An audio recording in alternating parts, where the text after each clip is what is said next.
Media top 30 news, खबर वही जो हो सही। शहीद निर्मल महतो के पुण्यतिथि के अवसर पर झारखंड के मुख्यमंत्री हेमंत सोरेन जमशेदपुर पहुंचे। उलियान स्थित निर्मल महतो की प्रतिमा और समाधि पर श्रद्धांजलि अर्पित की। इस अवसर पर मंत्री चंपाई सोरेन, मंत्री बन्ना गुप्ता, विधायक सविता महतो सहित गठबंधन सरकार की कई विधायक मौजूद रहे। मुख्यमंत्री हेमंत सोरेन ने बताया कि शहीद निर्मल महतो केवल महतो की लड़ाई नहीं लड़े, बल्कि आदिवासी मूलवासी सबके लिए लड़ाई लड़ी है। मुख्यमंत्री हेमंत सोरेन ने भारतीय जनता पार्टी पर निशाना साधते हुए कहा कि भाजपा अड़ोस पड़ोस, गांव, शहर सब जगहों पर जहर भरने का काम कर रही है। इसके खिलाफ हम सब ने एक महागठबंधन तैयार किया है, जिसके कारण वर्तमान केंद्र सरकार के हाथ पैर फूल रहे हैं। हेमंत सोरेन ने अपने कार्यकाल के उपलब्धियों को गिनाते हुए भाजपा पर कई दोष भी मढ़े। शहीद निर्मल महतो की पुण्यतिथि पर जमशेदपुर पहुंचे झारखंड के मुख्यमंत्री हेमंत सोरेन ने शहीद निर्मल महतो के विषय में कम बातें की, वहीं भाजपा पर जमकर निशाना साधते देखे गए। शहीद निर्मल महतो जी सिर्फ महतो के लिए नहीं, सिर्फ आदिवासी के लिए नहीं, पूरा झारखंडियों का जान था और सबको एक साथ खड़ा होने का उनका संकल्प था। यहाँ का मूलवासी, यहाँ का आदिवासी, जिनकी लड़ाई वो लड़ रहे थे, अगर हम लोग आपस में खुद ही लड़ते रहे तो ऐसे ही दो लोग की लड़ाई में तीसरा मजा लूट के जाता है ना, वही हालत हो जाए। तो इसलिए आज हम लोग का एक संकल्प दिवस के रूप में भी इसको हम लोग देखते हैं और एक प्रेरणा दिवस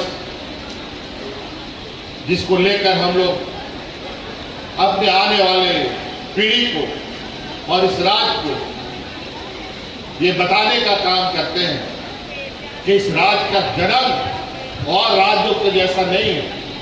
इस राज्य का जन्म बहुत पीड़ादायक और दर्द भरा कहानी है। आज इस राज्य को अलग करने के लिए कितने लोग शहीद हुए हैं, अभी तक उनको शहीदों को हम लोग चिन्हित कर पेंशन का योजना देने का काम पूरा नहीं करता है, क्योंकि 20 साल तक तो ऐसे लोग सत्ता में रहे जिसको झारखंड से कोई लेना देना नहीं, तो होगा कहां से। अभी तो मुख्य रूप से पहली बार इतने सालों तक हम लोग सरकार को दिशा दे रहे, राज्य को दिशा दे रहे, और ये चाहते नहीं कि यहां का मूलवासी आदिवासी यहां पर राज करे। ये भाजपा के लोग इतने दुष्ट हैं कि एक आंख नहीं सुहाता गरीबों को इनको।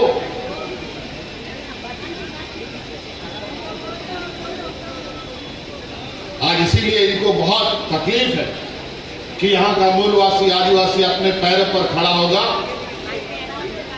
तो कल उसको और उसका झंडा ढोने वाला कौन मिलेगा।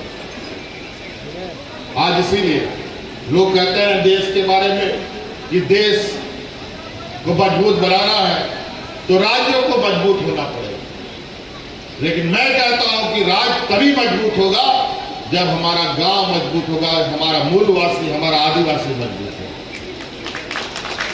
इसीलिए जितनी भी योजनाओं को आप देखेंगे सरकार के द्वारा, वो सभी योजनाएं हमारी ग्रामीण अर्थव्यवस्था को मजबूत करने वाली हैं। आप मजबूत होंगे तो अपने आप हमारा ये गांव इस झारखंड का जड़ है।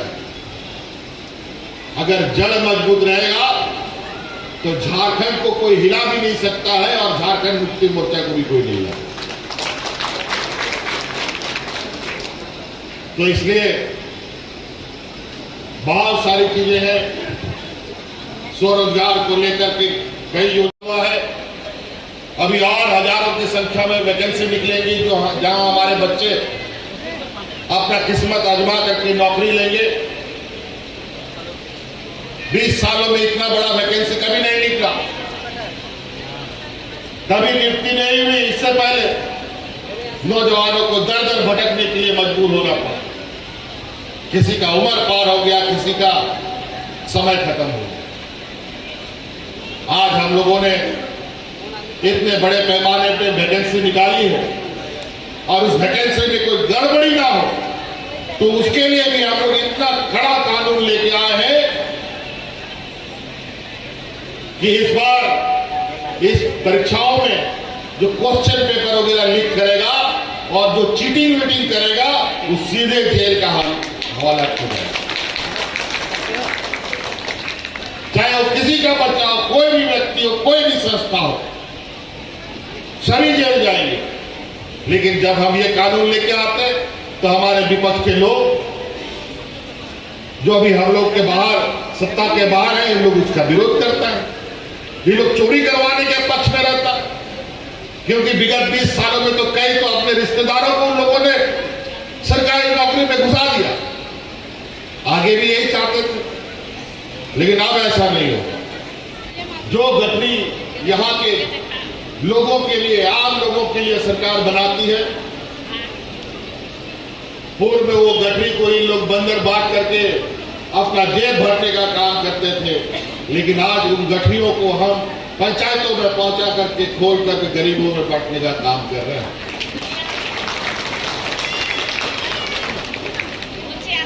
आज इन सब काम को देखकर हमारे विपक्ष, भारतीय जनता पार्टी का लोग एक कई प्रकार है, जिस दिन से सरकार बना उसी दिन से सरकार गिराने में लगे हैं। आज उनके पास कोई मुद्दा नहीं है और कभी इनके पास कोई विकास का मुद्दा रहा भी नहीं। इनके पास सिर्फ और सिर्फ एक ही मुद्दा है, वो है समाज में फूट डालना। सभी जाति धर्मों को एक दूसरे से लड़वाओ, फूट डालो, राजनीति करो। और आज जिस तरीके से देश की स्थिति इन लोगों ने बना दी, देश का पूरा पश्चिम उत्तर सभी जगह आग लगा हुआ है।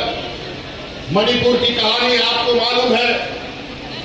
मणिपुर में रोज वहां पर लोग एक दूसरे का खून का प्यासा हुए पड़े हैं, लेकिन भारत सरकार मौन बन के मुख दर्शक बना हुआ है।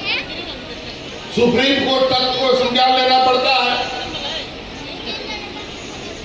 वही हाल हरियाणा में हुआ और आजकल ऐसी मानसिकता का वो जो उपज कर रहा है कि अभी आपने हाल नहीं देखा कि एक सिपाही ट्रेन में 4 लोगों को गोली मार देता है।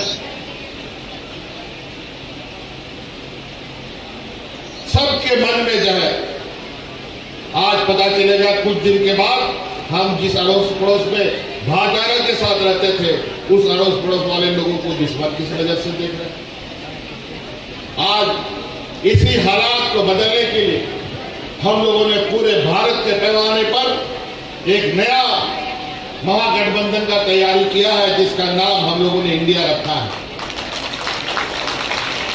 और उसके माध्यम से, और जब इसका नींव रखा गया, तब वर्तमान भारत सरकार में काफी सुगबुगाहट है। उनके हाथ पैर फूल रहे हैं।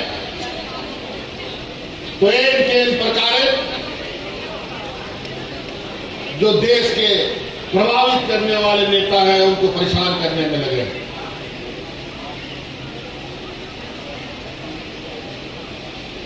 लेकिन चिंता करने की जरूरत नहीं। इस बार ये भी एक संकल्प के साथ हम लोग इस चीजों को आगे बढ़ा रहे हैं, ताकि इस देश की एकता, अखंडता, इस देश में तो हर 10-15 किलोमीटर में लोगों का भाषा बदलता है। हर 20-25 किलोमीटर में अलग अलग जाति धर्म का लोग है, अलग अलग रंग रूप का लोग है, अलग अलग भाषी का लोग है, लेकिन रहता सब एक साथ है। लेकिन अब एक साथ रहने का जो सीख है, उस सीख को खत्म करने का पुरजोर प्रयास देश के अंदर चल रहा है।